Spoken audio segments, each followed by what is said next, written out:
Oke, Assalamualaikum warahmatullahi wabarakatuh. Selamat siang. Gimana kabarnya hari ini? Baik ya, tetap semangat ya. Meskipun siang kita harus tetap semangat karena materinya ini cukup penting ya untuk sistem aquaculture. Oke, sebelum memulai perkuliahan kita hari ini, kita berdoa sejenak ya agar apa yang kita pelajari bisa mendapatkan keberkahan. Berdoa, dipersilakan.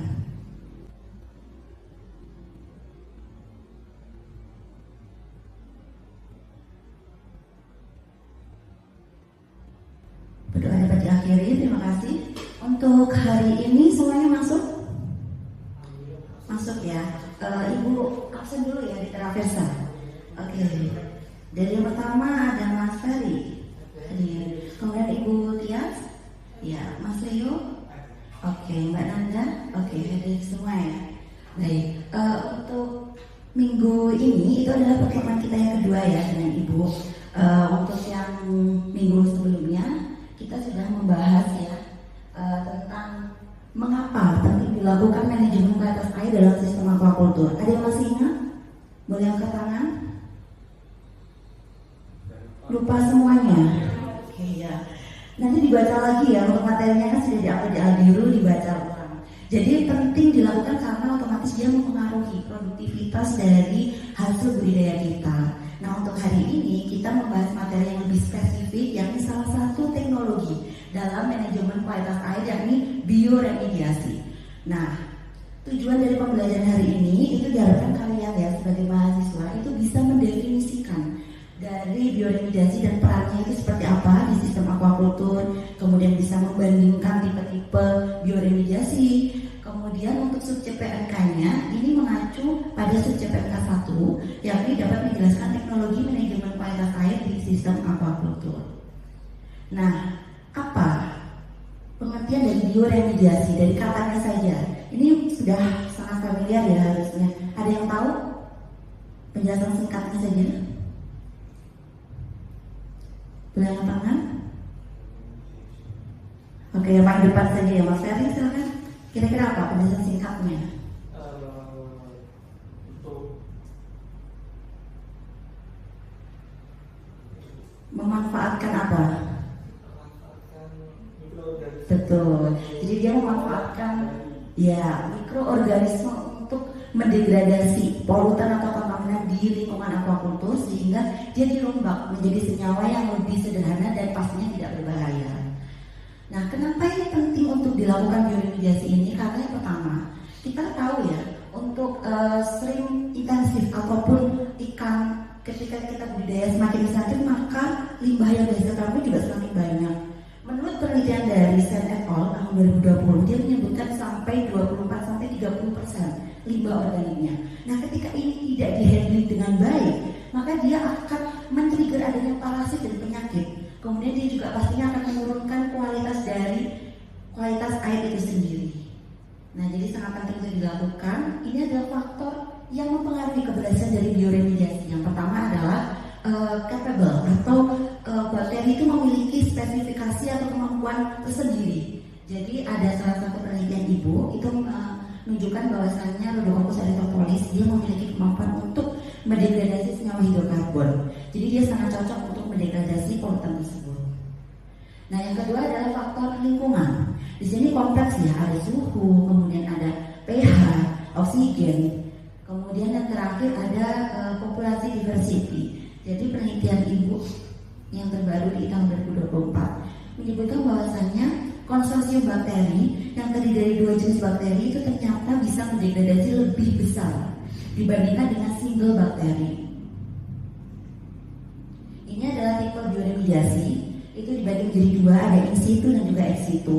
Dari katanya saja sudah jelas kalau in situ itu berarti dilakukan di tempat kontaminan itu, sedangkan ex situ itu dia diambil dulu kemudian dibersihkan atau didegradasi di lokasi yang berbeda. Nah, biasanya kalau di lingkungan aquaculture itu lebih menggunakan yang teknik in situ. Ada bioventing. Bioventing itu ada penambahan oksigen sehingga bakteri yang ada di lokasi itu dia bisa lebih optimal dalam mendegradasi. Sedangkan yang kedua ini ada bioaugmentasi. Dia adalah penambahan mikroorganismenya itu. Bisa indigenous ataupun exogenous. Indigenous dari dalamnya itu diperbanyak. Kalau exogenous kita menambahkan bakteri dari luar. Kemudian ada fitoremediasi. Jadi dia menggunakan tanaman, misalnya seperti eceng gondok. Oke, ada pertanyaan untuk materi hari ini? Baik, kalau tidak ada pertanyaan, Ibu ya yang tanya ya.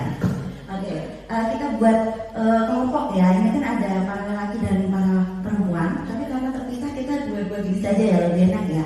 Jadi Mas Dewi sama Mbak Tias, kemudian Mas Dewi sama Mbak Nanda. Oke, apa keuntungan dari bioremediasi ini? Sebutkan salah satu aja keuntungannya 2-3 kata. Silakan.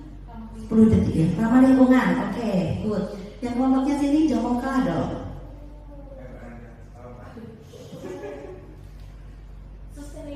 Betul, sustainable. Ramah lingkungan, sustainable. Kemudian ada lagi juga dia lebih efisien, efektif juga karena dia mikroorganisme jadi bisa berkembang terus. Kita biasanya cuma satu kali ngasih gitu ya. Yang penting kondisi lingkungannya memenuhi, dia akan terus berkembang biak dan terus menerus bisa bekerja untuk kita, mendegradasi polutan kita. Oke, ya boleh silakan. Kalau misalnya mikroorganismenya itu buruk, terus apa yang terjadi? Buruk itu maksudnya? Apakah semuanya baik mikroorganisme? Ya, jadi itu tadi kalau bioaugmentasi, ketika kita menambahkan mikroorganisme, otomatis mikroorganisme yang memiliki kemampuan untuk mendegradasi itu, jangan sampai dia degradasi. Kita maunya mendegradasi senyawa hidrokarbon itu, dan kita malah hasilnya straight ke fokus. Kita kan nggak nyambung gitu ya, jadi dia nggak akan berdampak. Tapi kita harus memberikan mikroorganisme yang sesuai, iya, yang memiliki kapasitas yang sesuai. Bagaimana, apakah cukup menjawab? Oke, sekarang kita melakukan evaluasi ya. Jadi materi yang disampaikan apakah tersampaikan gitu ya? Bisa di-scan QR code-nya.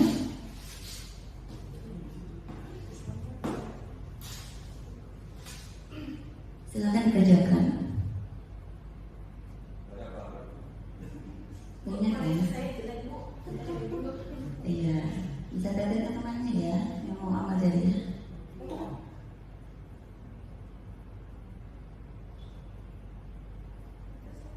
Sudah ada masuk 2 ya, kita mulai dari sekarang aja.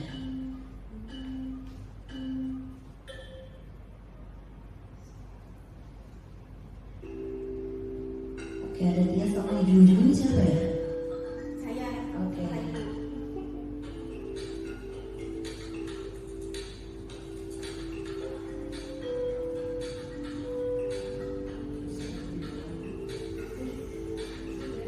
Oke, sudah selesai ya. Skornya lebih tinggi yang Mbak Nanda ya. Oke, nanti ada hadiah ya Mbak Nanda dari saya ya. Oke, ya, thank you ya. Nah, ini ada yang pemenangnya. Ada Mbak Nanda ya. Nanti ada hadiah khusus dari saya ya Mbak Nanda. Rasanya kok itu buat saya sendiri sih Mbak Nanda.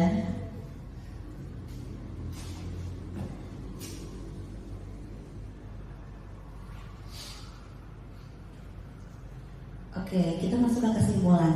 Bantu Ibu ya untuk mendeskripsikan kesimpulannya. Pertama, definisi bioremediasi. Kira-kira apa Mbak Tias?